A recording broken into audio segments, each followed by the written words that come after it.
Samedi 3 février 2018. Mesdames et messieurs, bonsoir. Bienvenue à vous dans cette édition d'information. Le Premier ministre Soumeylou Boubé Maïga a reçu en audience ce vendredi 2 février le directeur Afrique auprès du ministère britannique des Affaires étrangères et du Commonwealth.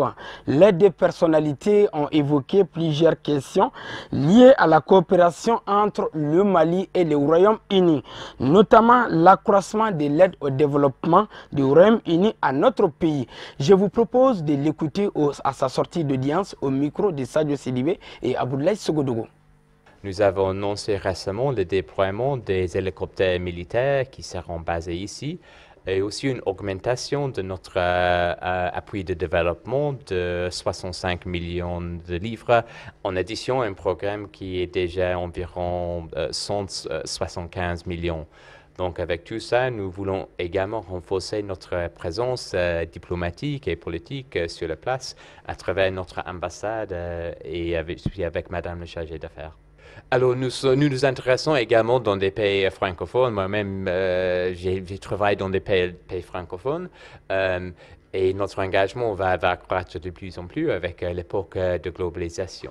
Pour le Commonwealth, ce n'est pas juste pour des pays anglophones, il y a aussi des pays tels que Rwanda, Mozambique, des autres. Donc nous encourageons des autres pays qui veulent être membres, qui ont des expériences de démocratie, de s'engager. Il y aura une importante conférence du Commonwealth à Londres en avril de cette année, qui sera un moment important pour discuter l'avenir de cette organisation et comment assurer une présence plus élargie des pays amis. À ce moment, surtout dans le domaine humanitaire, mais nous voulons renforcer notre programme de stabilisation, surtout à l'est du pays. Nous discutons qu'est-ce que nous pouvons faire de plus dans le domaine sécuritaire également. Le guide spirituel des Ansar, Assed Chérif Ousmane Madani Haïdara, est de retour du Sénégal où il avait pris part au premier sommet pour une nouvelle Afrique tenu du 18 au 19 janvier dernier. Sur le chemin de retour, il a fait escale à Tambacounda au Sénégal à la demande des populations pour animer une cérémonie de prêche. Le guide spirituel des Ansar, Assed Chérif Ousmane Madani Haïdara et sa délégation ont été accueillis par des populations en lieste, suivant le reportage de Loutou Sidibé. Nous voulons rendre grâce au Tout-Puissant Subhanahu wa Ta'ala et prier en son prophète Mohammed, paix et salut sur lui. Nous réjouir de cette très grande soirée religieuse que nous avons vécue avec un grand homme, un érudit, un grand Africain, un grand patriote du monde, Chérif Ousmane Madani Haïdara, qui a bien voulu honorer Tambacounda, mais qui a bien voulu honorer l'islam et qui est venu à la rencontre de son peuple. Il a promis, il a fait.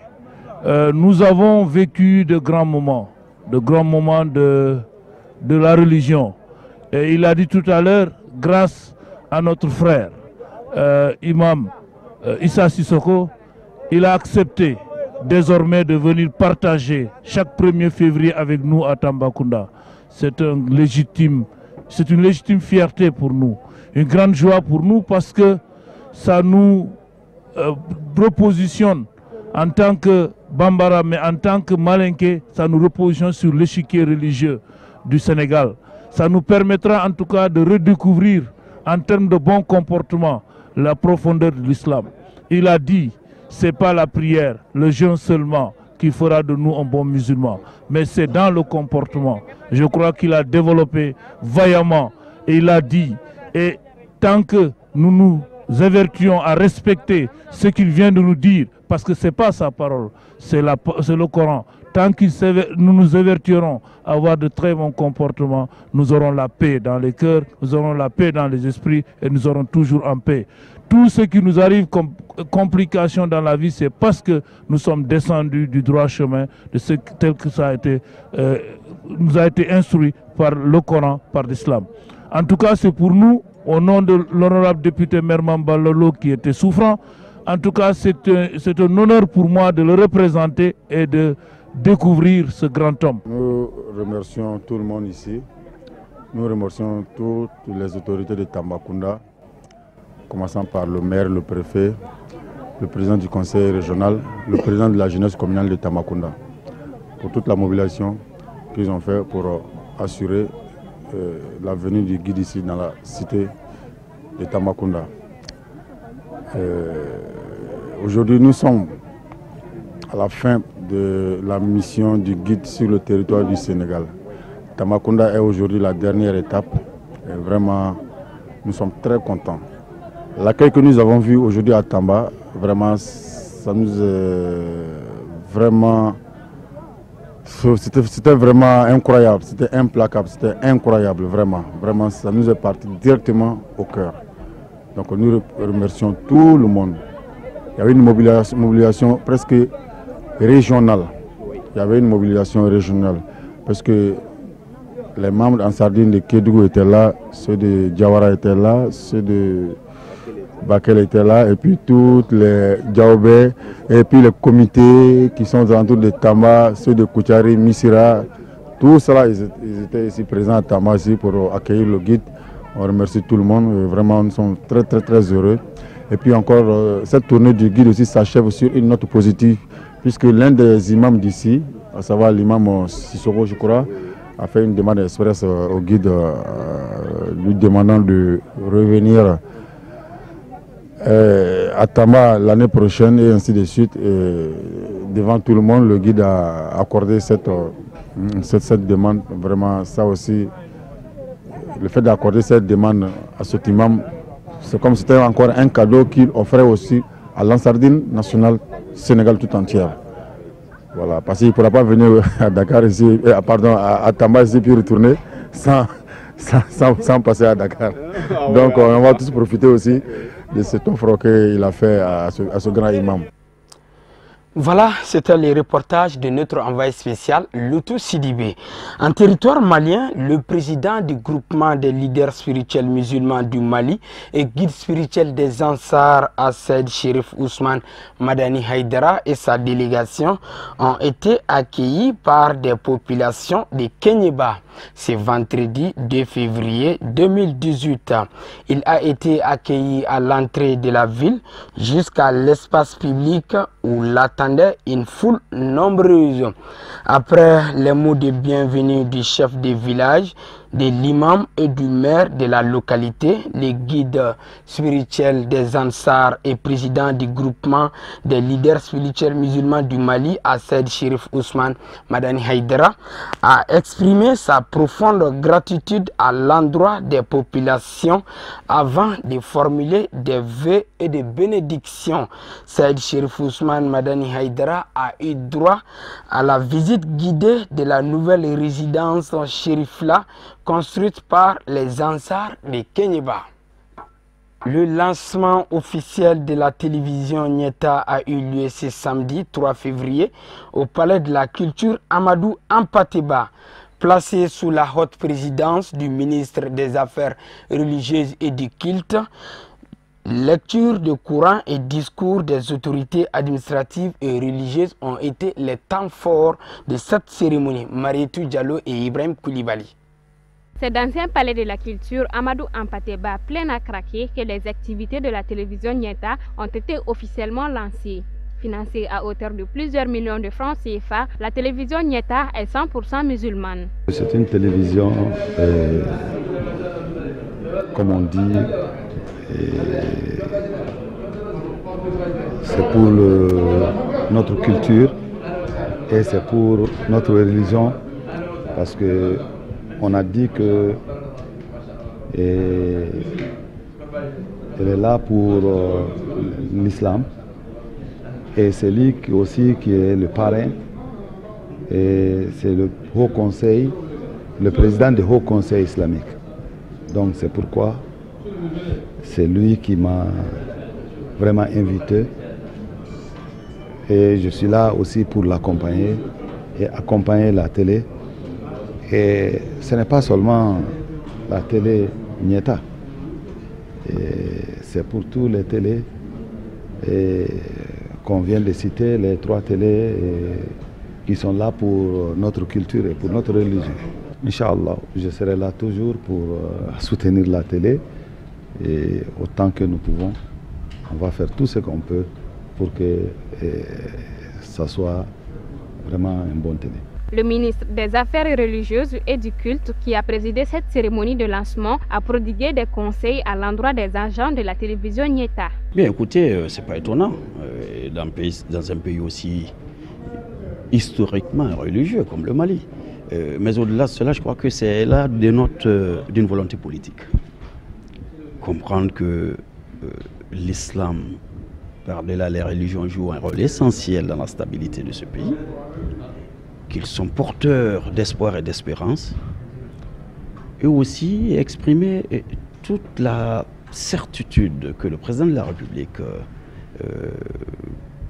a envers ce monde religieux, et pour cela donc permettre la création ou l'ouverture de cette télévision, afin qu'elle puisse apporter un message d'apaisement, de solidarité, de pardon, d'amour et de fraternité, et contribuer au dialogue intra- et interreligieux. Je crois que c'est cela le sens de l'ouverture de cette télé Nieta. Au-delà, interpeller aussi les leaders religieux sur les messages qui seront les leurs dans l'apaisement, dans le pardon, et qui donc ne fera que consolider leur rôle historique déjà, il faut le reconnaître aussi quand même. Depuis fort longtemps, ils jouent un rôle très important. Mais je crois que c'est beaucoup plus de professionnalisme et que cette télé ne sorte point de son cadre, que le message qui doit être diffusé soit un message toujours qui baigne dans un esprit de spiritualité. Vous savez, la première des choses, quand le prophète de l'islam dit que ceux qui profilent de mauvaises paroles ne sont pas des nôtres, alors cela voudrait que le journaliste serait donc dans la logique de ne porter que des paroles d'espoir positives. Le Haut Conseil islamique, la Confénat, l'UNAFEM, bref, toutes les associations et regroupements musulmans ont pris part à cette cérémonie au cours de laquelle un numéro Orange Money a été ouvert pour collecter les fonds afin de soutenir les actions de la télévision Nieta. Le groupement Mogodjoguni a tenu une assemblée générale d'information ce vendredi 2 février à la place des souvenirs du grand marché de Bamako.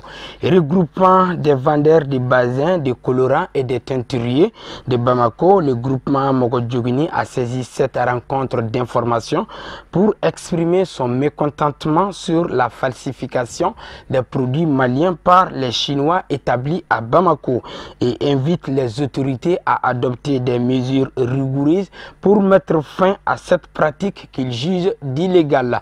Al-Amidou Badini et Samba Traoré étaient présents pour Chérif La TV.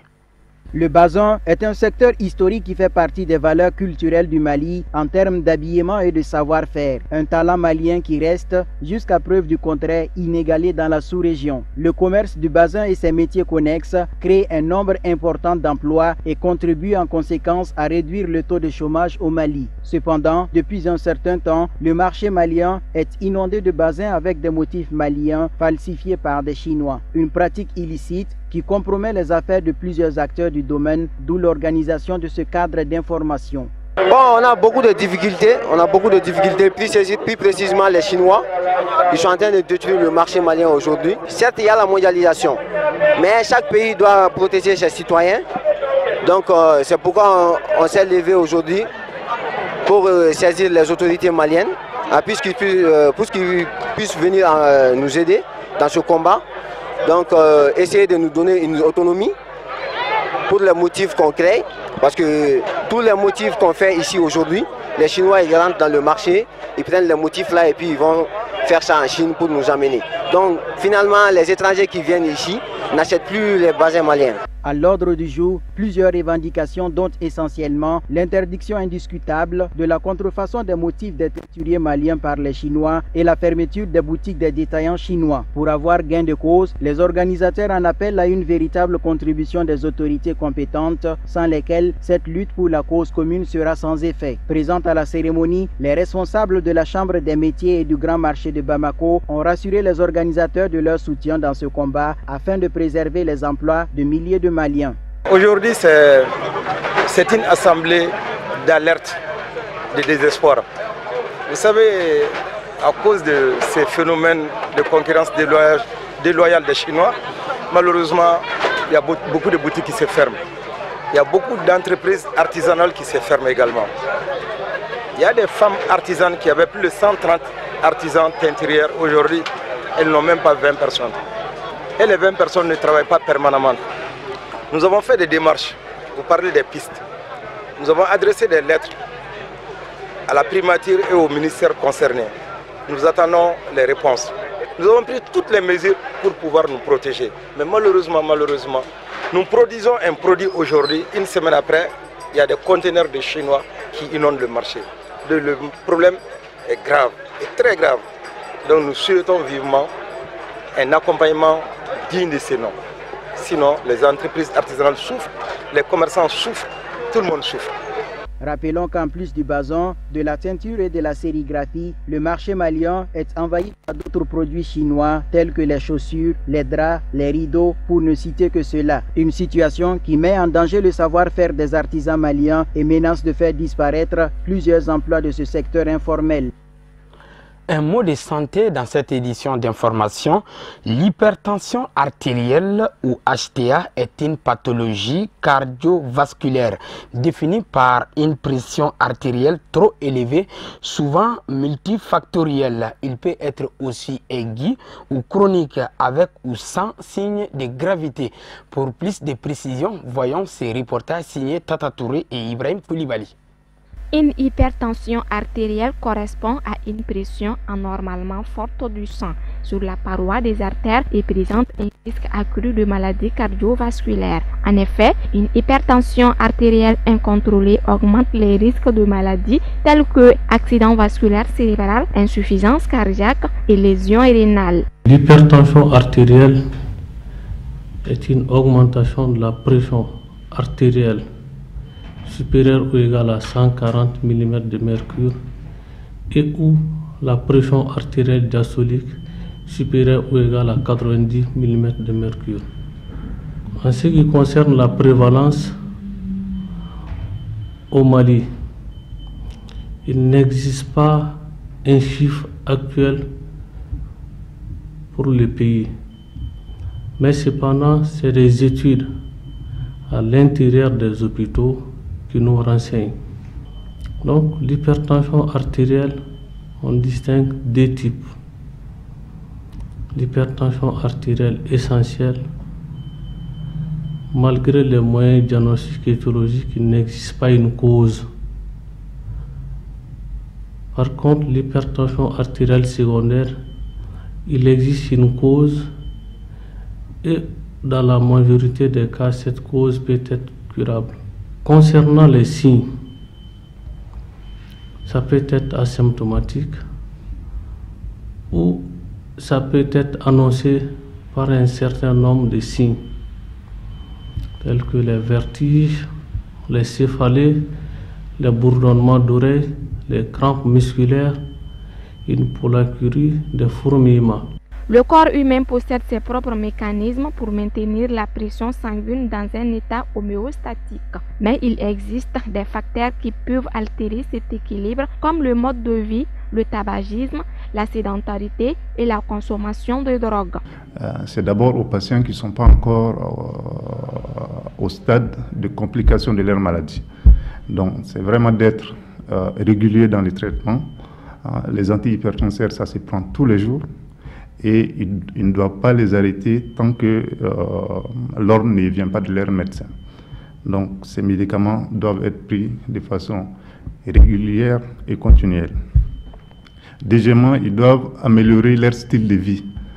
C'est-à-dire, comme mon collègue l'a dit, ils doivent donc faire beaucoup de sport tous les jours, arrêter de fumer, arrêter de boire de l'alcool, réduire la consommation de sel.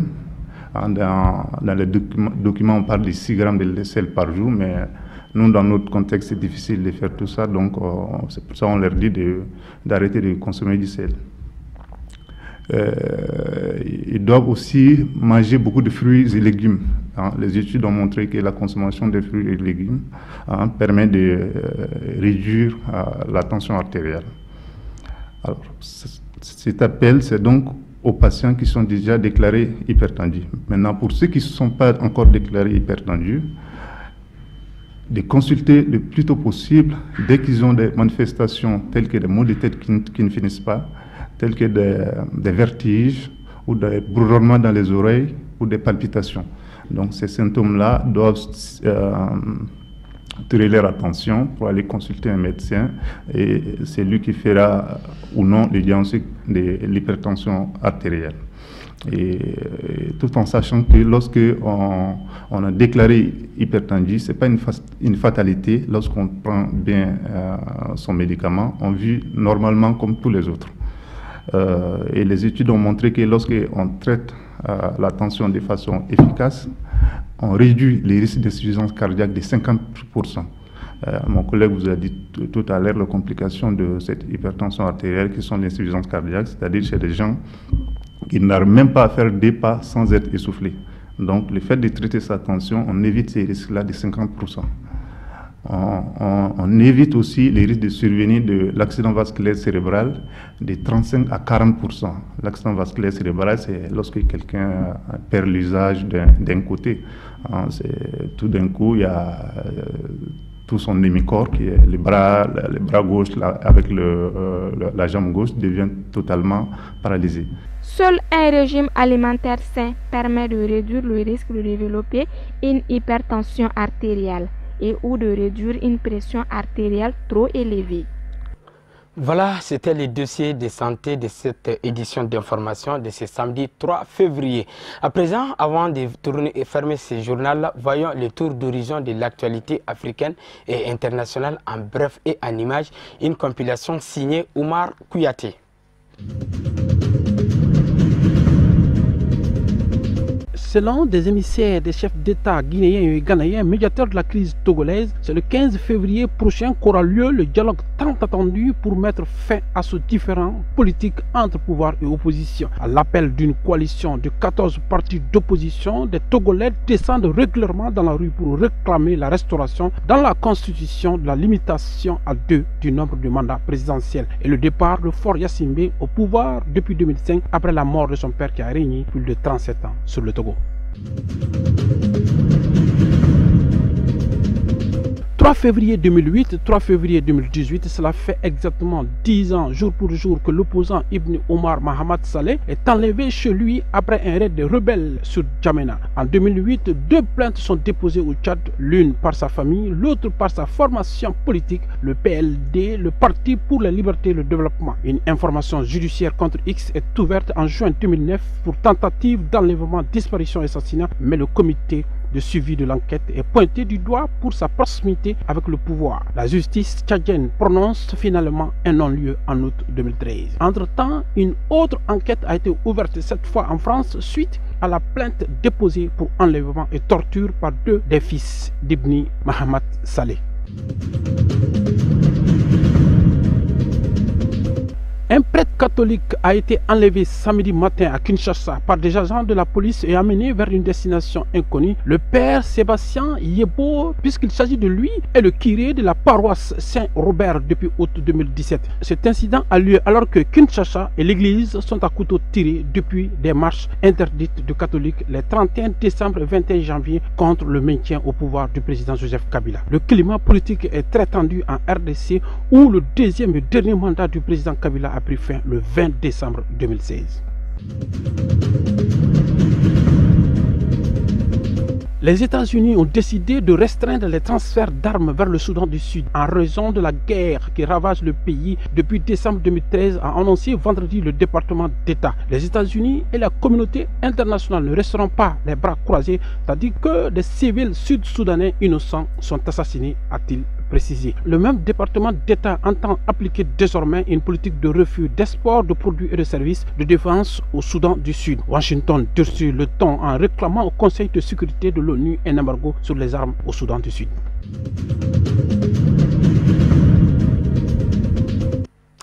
Voilà, point final à cette édition d'information. Merci à vous de l'avoir suivi. Les programmes continuent sur Chérifla Télévision. Au revoir.